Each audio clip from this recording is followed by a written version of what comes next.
Selamat pagi, Mbak. Perkenalkan saya Perawat Era.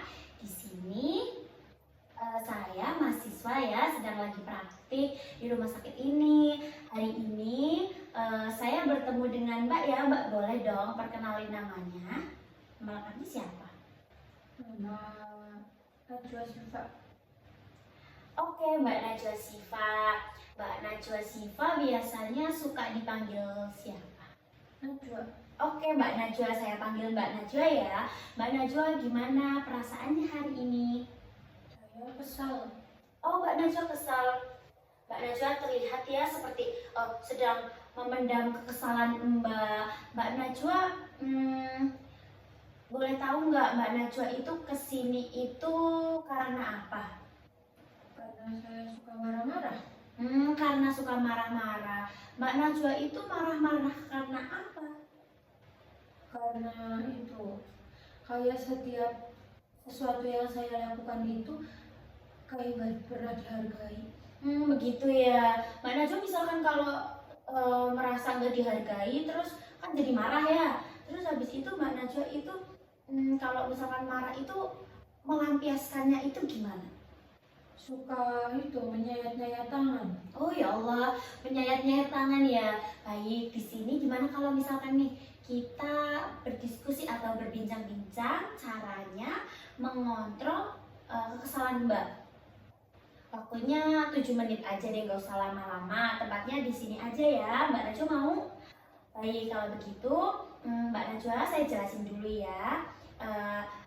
Cara mengontrol marah salah satunya itu dengan teknik namanya itu nafas dalam. Yaitu gimana ya caranya?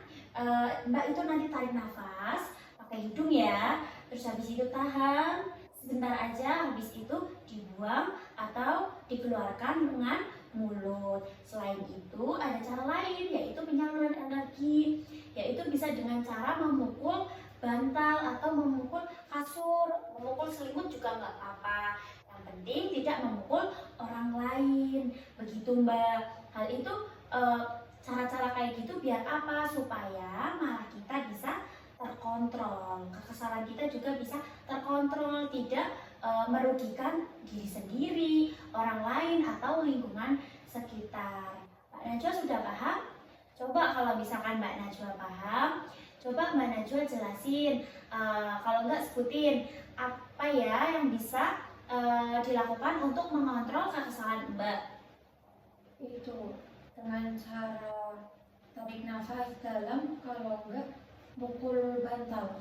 Pinter sekali Mbak Najwa, hebat. Nah, kalau begitu nanti saya masukin ke jadwal ya Mbak. Nah, untuk pertemuan selanjutnya gimana kalau misalkan saya itu kan besok ketemu dulu nih sama Mbak lagi, gimana Mbak mau? Oke, kalau misalkan mau besok itu kita coba ya cara selanjutnya buat mengontrol kesal dengan berbincang-bincang hal-hal yang baik. Ngomong dengan hal-hal yang baik. Misalnya kayak dimintain tolong, nanti menolaknya dengan baik, bukan dengan marah-marah. Mau? Oke, kalau begitu besok kita ketemu lagi jam 11, tempatnya di sini. Gimana Mbak? Mbak mau? Kalau begitu sampai bertemu besok ya Mbak.